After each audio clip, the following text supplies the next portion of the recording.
So good evening, everybody. I hope you're doing well. It's been a long time since I've came on and done one of these Facebook Lives. So what I'm going to be doing over this session is discussing Achilles tendon injuries. So very recently, I've had quite a lot of Achilles tendon injuries starting to come into the clinic. And this is probably down to overloading training, which often happens through competition, or potentially people starting to spike up some of their training for pre-season, such as football, rugby, all these different aspects. So what I want to do is just kind of share on here. Obviously, we've got a growing community here, and I'm very sure that maybe one or two of you have had previous Achilles tendon injuries, probably had some calf injuries. So I think hopefully you're going to find this very valuable and hopefully answer some questions around this injury. So obviously, first of all, if you are going to come in, engage, and hopefully join in some of the questions on here, make sure you do click the link that's in the caption regarding StreamYard, so it can basically show your name so I can know who I'm interacting with. And obviously, if you're on here, and you can hear me loud and clear, do please say so by commenting loud and clear into the comments. And if you have any problems regarding this, do let me know in the comments, and I'll pick this up to make sure that we can resolve these. Any questions, do make sure you do pop them into the comments so I can answer them as we go along. So without further ado, I'll make a start. So again, what I'm going to do is just share my screen now. Hopefully this is going to work better than previous times.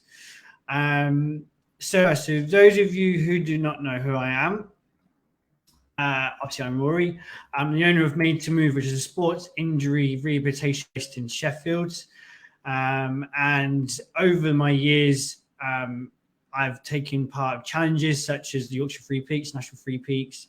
I've done a marathon, which is probably the biggest challenge I've done so far, which was in October, which is this bottom left image.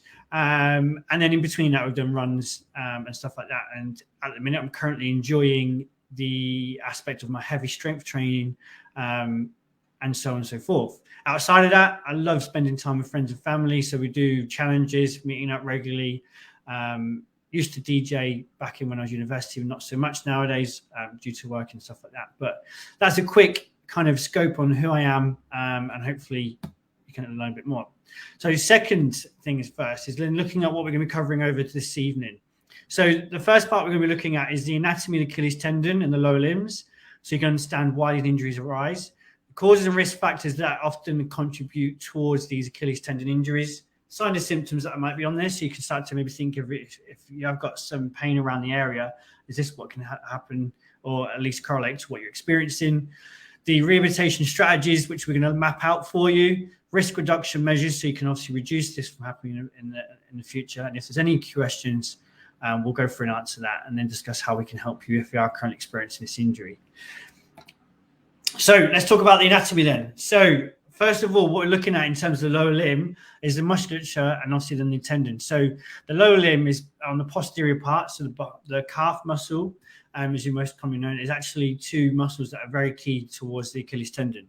So we've got the calf muscle, which is the juicy bit on the top, and that's called the gastrocnemius. So you have a medial and a lateral head, which takes up, obviously, the medial aspect is on the inside and the outside part.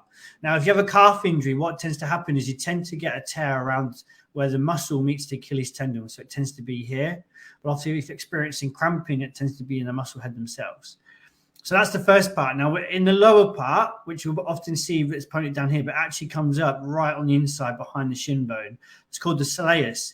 And this is such an important muscle because it tends to have the one that is the driving force when we're trying to accelerate very quickly. And it sits a little bit lower, but it tends to take up, when the knees tends to be bent, it's very hard for me to say, when the knees tends to be bent and you're pushing off, so you're pushing your foot down, this is where the soleus is doing most of the work. But when your leg is more straighter, the gastrocnemius tends to do a lot more work. We call it plantar flexion. So it's where the foot points down away from you. So when we're looking at tendinopathy, which is what tends to happen when we have a tendon injury, and most people would tend to know a thing called tendinitis, which is the inflammatory response to a tendon injury. And it's the early stages. So when you're looking at a tendon, the fibers run parallel in Achilles tendon. Okay, and what we tend to find with a tendonitis is the fibers become more disarrayed and tend to be more gappy. Most people might think it's actually swelling. But actually what the inflammation thing is a lot of water going into where the tendon is. It's filling up, and it's then what creates that thickening of the tendon, which people tend to think is because of the swelling, but it's actually just thickening of the tendon. And then what happens is if the tendon is not healed appropriately, then it goes through a tendinosis stage, which is actually where there's degeneration of the tendon. And that will be the tendon fibers. So what tends to happen is if you tend to run through these type of injuries, you don't take care of it, you don't rehabilitate it, what happens is it tends to degenerate over time, and that's where you lose capacity, you lose stress tolerance, which is actually the ability to push through it. And that's why people tend to have, I've had Achilles tendon injury for 2 years, for example. It's because they've not gone through that process of doing it. So obviously any process of rehabilitation needs to come from taking this, very thick tendon that's got plenty of water in, it's lost its capacity to tolerate stress. We want to make it nice and strong, so it's all nice and tight again. I'm trying to get the angle right from where the candle is. So we want to have it nice parallel fibers that's going on for the rehab. So there is 2 types of Achilles tendon injuries or tendinopathies that we tend to have. And so depending on which one you've got is going to dictate which rehab process you're going to need, which will go on later on. So if we're looking at the most common one, it tends to be the mid portion of the Achilles. So the Achilles tendon runs very high up, around to the mid kind of shin height, and it runs all the way down into the insertion into the heel bone. So the mid portion tends to come, obviously, from what it says in the mid portion, and there'll tend to be almost like a bubble that kind of shows up. So it's very thick in a slight area. That is due to just the area site of where the injury is. Now, depending on obviously your mechanism of injury, what's happened, whether it's loading up too much, for example, you might actually be fortunate or unfortunate and get the insertional Achilles tendinopathy, which is basically where the tendon inserts into the heel. Now, it can be due to the tendon that's been stressed, or it can be to the attachment around the fatty pads versus everything that sits underneath the tendon before it gets to the bone. Either way, the rehabilitation process tends to be the same. So if I was to run back to the musculature of it, what you would tend to find is it'll either be in the mid portion here, or it'll be quite low down on the tendon where it attaches to the bone. If it makes sense more probably on this thing, you see this mid portion tends to be in the middle right here, and then obviously the insertion into the heel bone. So I hope I haven't lost you so far. So yeah, 2 different types, 2 different types of symptoms. And probably 2 different types of how the pain is occurring. So it's important to be aware of how that comes about. Again, similarly, which probably I should have forward on here, mid portion sits up nice and high here. Achilles on the left picture. On the right picture, you've got it where the arrow's pointing, and the pain tends to be bang on right onto the heel bone. So what are common causes and risk factors associated with this then?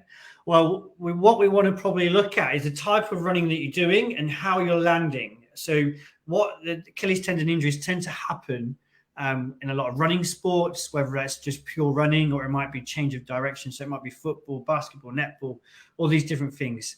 However, what we know is it tends to be around the same thing. So if we look into the top of the picture where we've got the man running, depending on where your leg is striking the ground, okay, it's going to load up the Achilles, which we'll go into a little bit further on.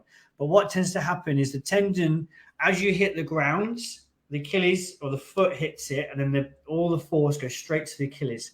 And then you absorb it as your foot hits the ground. As you then come across the ground and push off with your foot, where it says toe off on this picture on the right, you're then releasing all that stored energy that's come through, and you're pushing off, and that's what allows you to drive forward.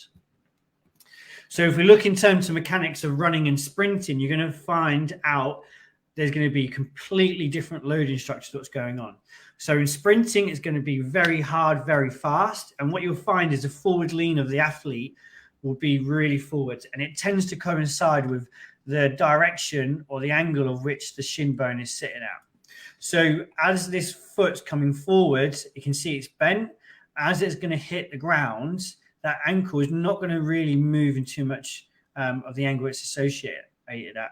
And then as it swings through, so obviously this back leg is going to be showing it, you can see the foot's pointing down where this foot's pointing up. As it's pointing down, obviously all that force is being distributed through the calf muscles, through the Achilles, and then obviously then push out through the ground. So this is where it's maybe, if you've been unlucky, you've been a high training load, a high training phase, you've probably maybe burned out your Achilles tendon. This is probably where you often find it. So it can be quite a sudden injury. Whereas if we're looking at people when they're running at a slower speed, so it might be a marathon runner, a jogger, etc., it's a bit easier to show this on someone that's been on a treadmill. What you'll tend to find is obviously the forward lean is a lot less, the shin angle is a lot less, which means there's a lower load going through the Achilles and through the tendon. But what you'll find here in different phases is we're still going to be putting a lot of force, a lot of pressure through the Achilles tendon as we're going through that cycle of the foot landing, absorbing, and then pushing off as they go through. So what tends to happen on people that have running at a lower level, low intensity, is normally accumulation of damage over time. So it might be increasing the running distance too fast or the speed too fast, and that's what comes from there. However, again, probably just what I touched upon, what is the biggest contributing factor towards Achilles tendon injuries? And that is often doing too much too soon. So like I just said a minute ago, if you're going from a period of no running to doing running, you're going to overload the tendon and the calf muscles because you've not conditioned them appropriately. Similarly, if you're going to increase your speed and you might be doing a lot of hill sprints or sprint training to improve your running, then what tends to happen is the Achilles tendon is going to start to flare up. It might be if you're coming back off season for football or rugby, for example, or netball, what you'll find is that pre-season where you're going to start hammering at load, get the body really quick and up to speed before you come back into season. It's then during that phase that you might find that that's flaring up. But similarly, on lower level activities, if you're going, for example, my uncle did this, was loading up, packing the van, packing the lorry to move house. And what they were doing is they were carrying a very heavy, I think it was a washing machine. And as he took a step down off a lorry, he put his foot down and obviously just not prepared for it. And he's put a lot of force through his Achilles tendon, which has then developed into a tendinopathy over time because it overcooked it to what it was capable of. So there's different ways you can obviously load it. It's not purely just down to sport. So other major risk factors, again, running distance, running speed, change of direction, but also then looking at how well the lower limbs are developed. So it's the strength of the muscles that are surrounding the lower limbs. It's the tendon conditioning, is whether it's up to speed and what it is. And then also how much you're accelerating, de-accelerating through your sport. It's going to have a massive factor in terms of what we're looking at. So common signs and symptoms. So I thought I'd try and be a little bit easier to address this in terms of looking at the stages of a tendinopathy. So tendonitis and the tendinosis. Now, during the early stages, so the acute phases of Achilles tendon injury, you're going to have pain along the tendon when you're touching it.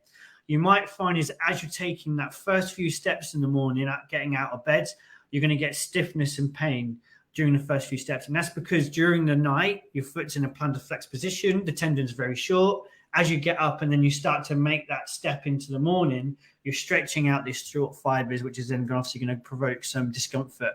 You often might find that when you're exercising, the pain disappears because it's got warmed up. But then after, and you're starting to cool down, that pain is starting to come back again. And that's often due to activity. And again, what you might find on the early stages of a tendon injury is thickening in a very small area. It might feel like a little bit of a bubble. And as that develops over time, it actually can create a thickening of the whole tendon, depending on the severity and where we're at. Whereas where we're looking at the tendinosis stage, so obviously that degeneration factor, which is going to be maybe weeks, months, maybe even a year or two since you've had that injury, is there's going to be complete pain across it. You might find that you have morning pain. It's going to go on throughout the day. You have pain during and after activity because, again, we're losing that capacity and that tolerance to exercise and using it. Also, a reduced range of motion. So you might find the ankle mobility is reduced. You're walking to change your gait because you can't get that full dorsiflexion, so lifting that foot up, but also lifting that foot down.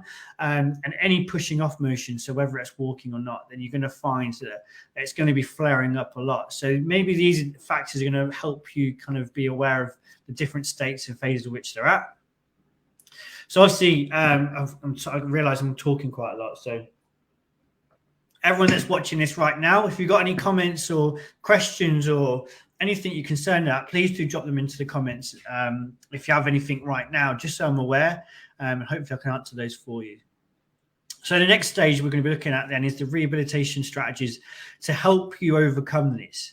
And what we're going to be using is the model that we use here in Made to Move. And I've manipulated it very slightly, but it's still got the same principle. So we need to be starting at the bottom of this pyramid, and that's reducing your pain. So that's going to be modifying factors, whether it's training loads, which would be intensity, or volume.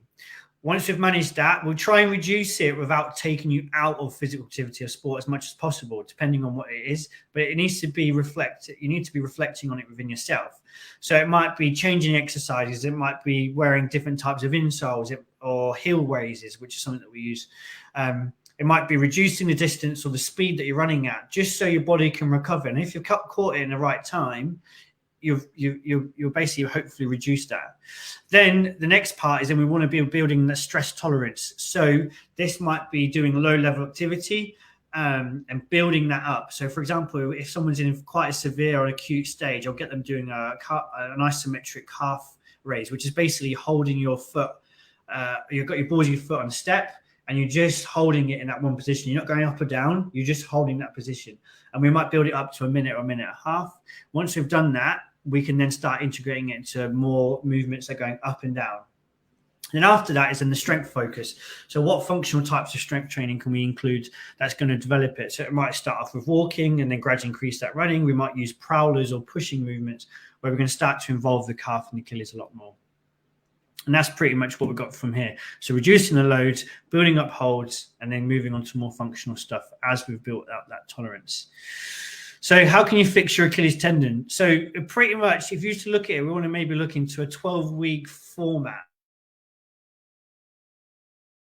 I think we've just I'm still here. Similarly, what we'll be looking in terms of that pyramid is the first 4 weeks, reducing that load, reducing that intensity, increasing that tolerance, and improving mobility, flexibility, whatever it is that we need to do around that. Once we've gone through those first 4 weeks and the 8 weeks, we're going to try and transition to weighted aspects, increasing that intensity that you're going to need. So it might be going to calf raises rather than doing calf holds. It might be doing eccentrics only rather than doing up and downs, which is concentric and eccentric. And then looking at movement patterns that we might need to develop. Then during that kind of 9 to 12 weeks, we can then look at more sport-specific movements and increase that load and resistance to allow you to then obviously integrate you back into what you were doing before, whether that's competing in sport, whether that's just taking part in running activities or anything that you're looking at developing. So that's a pretty kind of step-by-step process that you can kind of take away and think, right, okay, I'm going to implement that. I'm going to see where my baseline is, and then I'm going to gradually increase that over time. What you'll find is the typical approach that's done through traditional methods, such as seeing a physio that's not in sport, is they'll give you some exercise and come back in 3 months. But that doesn't give you that progressive integration, that progressive format to get you better. And this is obviously what we try to push so hard in terms of our rehabilitation methods, is there's got to be a gradual increase. That's going to be reps, it's going to be weights, it's going to be movements, it's going to be training. It's got to be progressive, otherwise you're not going to get better. And that's where people tend to have lingering injuries. So I don't think this has worked out as well as I wanted to, but the two different types of injuries that we quickly spoke about, so insertional and mid-portion, I'm going to quickly recap them over time. So insertional is going to be a little bit different because remember that pain is on the heel. So any movements where you've got your foot in dorsiflexion or it's lifting that foot up, you're going to be basically stretching that aggravated area that's on that tendon that's on the heel bone. So we're going to reduce that. So we might put heel slips, which is basically going to wedge into the back of your shoe. It's going to lift your heel up and take the pressure off that tendon, which is really good for quite aggravated areas. We're going to reduce any uphill walking or running or any loaded exercises that go into dorsiflexion. So we're going to take out prowlers. We're going to be taking out calf raises up and down. And we're just going to build it in that fixed position and then gradually increase that depth in terms of what we're doing it. And as we'll see here in this individual graded running program that we're going to have, we're going to work on isometrics first, build up strength, build up that functional strength. And it's going to be a lot slower than the mid portion. So the mid portion, similarly what we were discussing, is we're going to load it in eccentric. So we're going to get you into that heel raise and we're going to drop you down. We're going to get you into that full range, very slow and very heavy. And that's going to build up those fibers to be able to come from this position, come into a nice, tight, compact position. So that's what's going to be doing it. And then what we're going to be doing is then reducing that load, reducing the distance or speeds, whilst we're building that strength up. And then very slowly, we're going to build into that graded exposure back into it. However, this will tend to be a lot quicker, and the exercise selection will be a little bit different to what we're looking at in terms of that insertional. Just very quickly, so I've just got a question here. So would you still implement cryogenic and heat therapy during the acute or reduced pain phase for an athlete? So I would still implement heat and cold therapy, certainly, because what these are is going to help modulate pain. So if you think about it, if we can help decrease that pain and that sensation of pain, we're going to allow you to then maybe bump you up in the exercise intensity a little bit quicker. But also it's going to make you feel a little bit more better and a little bit more comfortable in terms of loading it and also doing it. So it's a proactive approach to managing your pain, but also maybe getting those little wins and be able to push your training on a little bit further. It's going to help. But you would probably find it's more going to be in the acute phase, where you've got that high pain bit, and then the reduction of pain is probably going to coincide as you get stronger and your tendon quality is developing, and the pain signal is going to go down. You might find that your heat and cold therapy is going to reduce at the same time because you're going to feel like you're not going to need it as much.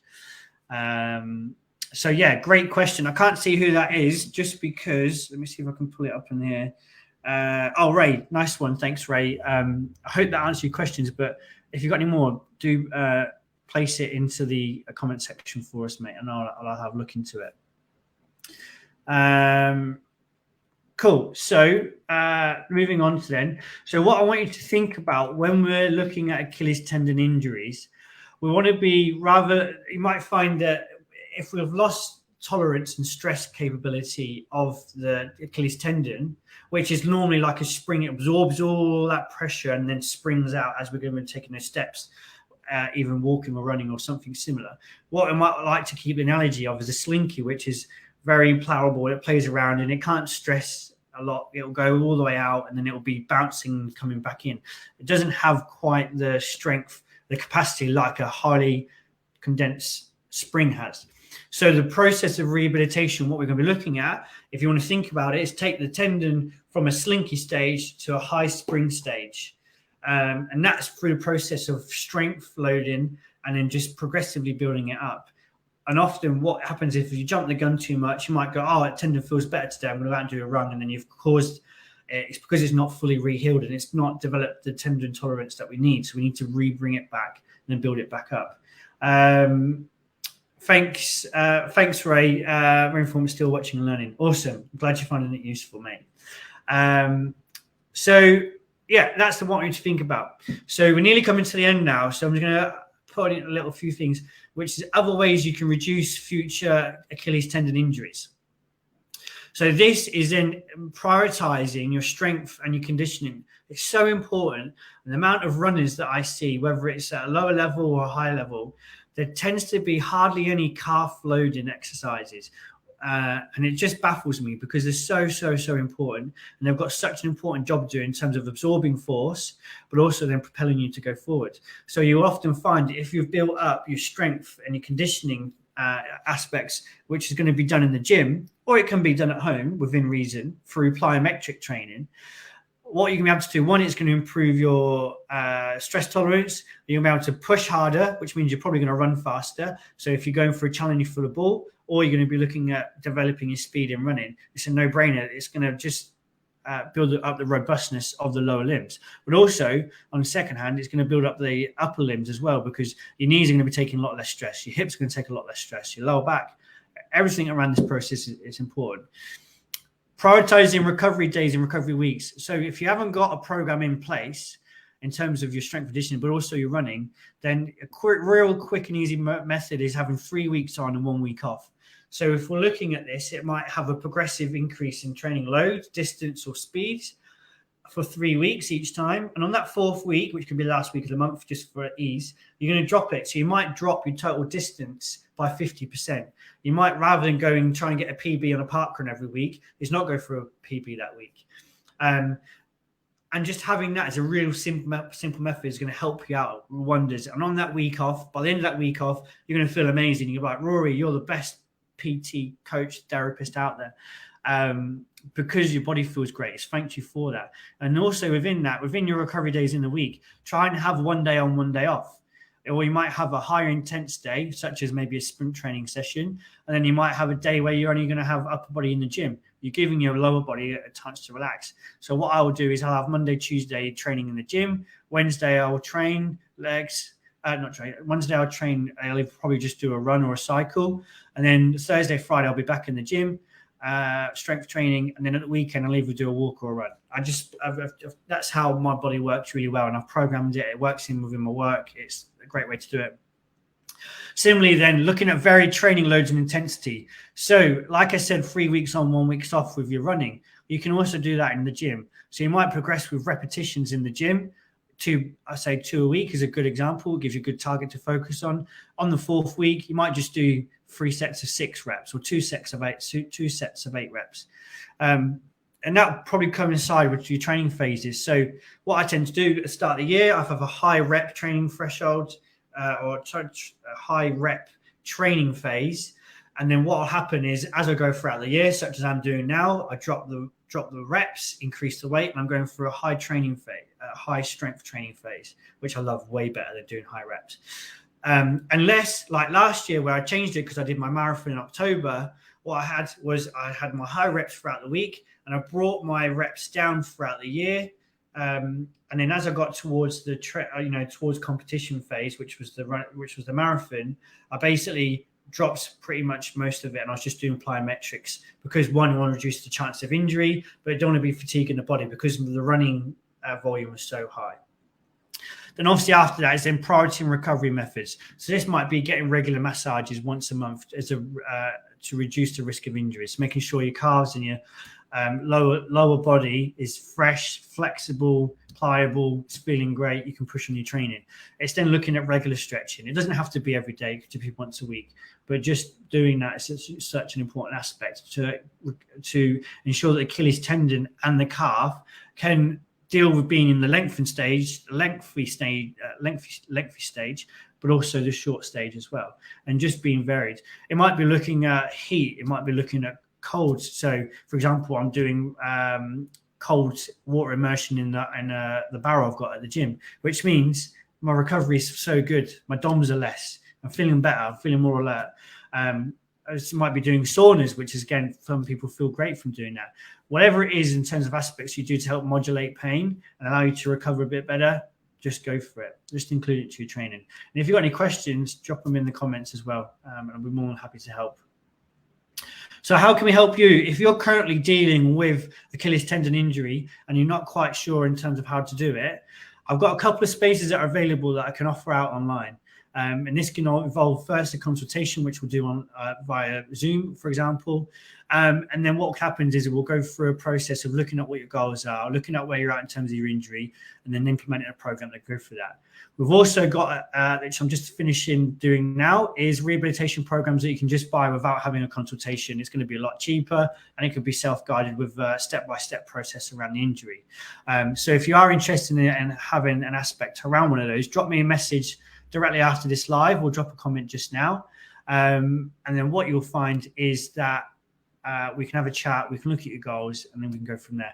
I love to often open up. I've only got tight space around the clinic, and I want to make sure that those that are interested in recovering from these injuries are going to be on it with me, and we can do this together. Just a quick message. Who's coming to that? Just a quick. Apologies. Just can't see that. Just a quick apology. Just trying to see who the comments are from. I can't see who that is. So Sorry, I'm just doubling myself up there trying to find out who it was. I can't see who it is. So would you incorporate a mobility session with your active recovery days and increase during the deload for the 4th week? With your active recovery days. Oh, sorry, Ray. Awesome. Would you incorporate a mobility session with your active recovery days? Yes, in short. So maybe I would say if you're going to be focusing on including mobility sessions, do pair it up with where you use something that's going to be maybe less time consuming, depending on what it is, just because I work with so many busy people. But you don't have to stretch every day. So maybe 1 to 2 sessions a week after your high training sessions. It's going to be very, very beneficial. Doing it more in your deloads for the 4th week, I wouldn't say so unless you've got the time to do it. Just because you've got a deload, you're still going to have those same training days. You still want to be keeping in that intensity just with less volume. So it might be if you're doing 4x6 training, you're about to do 2x6 training at the same weight, or maybe a little touch higher. You're just keeping that volume down because often the volume is the killer in most injuries like this. And I would keep it at that. So if you've got a 10-minute mobility session that you're doing twice a week anyway, I'll probably keep that the same within it because the focus is still the same. And having it longer, unless you're doing like a yoga session, for example, isn't going to give you loads and loads of bang for your money, if that makes sense. So it all comes down to how much time you have and maybe areas that you might be aware of. So if you know that this Achilles tendon or calf injury is there, then you might want to spend an extra 5 to 10 minutes on it. You might add some foam rolling in, you might do some dynamic and then static stretching, you might do some massage gun. You might go and see a massage therapist. You could build it out if you know there's certain areas that you're noticing, or in your training, for example, you're aware that your hip's been niggling a little bit as well as your calf and well as your lower back, then that's probably where you do it. It all comes down to time really and what you've got. So I hope that has answered everyone's questions. Do let me know if you've got any questions. I'll stay on for a little bit longer. And if you are interested in working with me and seeing how we can overcome these injuries together, then I'd love to have a chat with you and see how we can all help. In terms of what we've got coming up is we're looking at, no problem, Ray. What we've got coming up is I'm going to basically be setting out a monthly calendar around overcoming set injuries. So if you've got some injuries that you're aware of, maybe your partner, your friend, someone's got some injuries, and they want help around this and some education and just a bit of guidance, then do post within our group or do post in these comments, just letting me know what injury type it is, maybe some aspects around what you'd like to learn more in terms of whether it's risk reduction or just rehabilitating certain injuries. And I love to do it. So I'll put a poll up around area points, around locations around the body in a separate post. And if there's no questions, then I'll leave you all to your evening. Thank you very much for taking the time for jumping on here. And I'll see you in the next Facebook Live.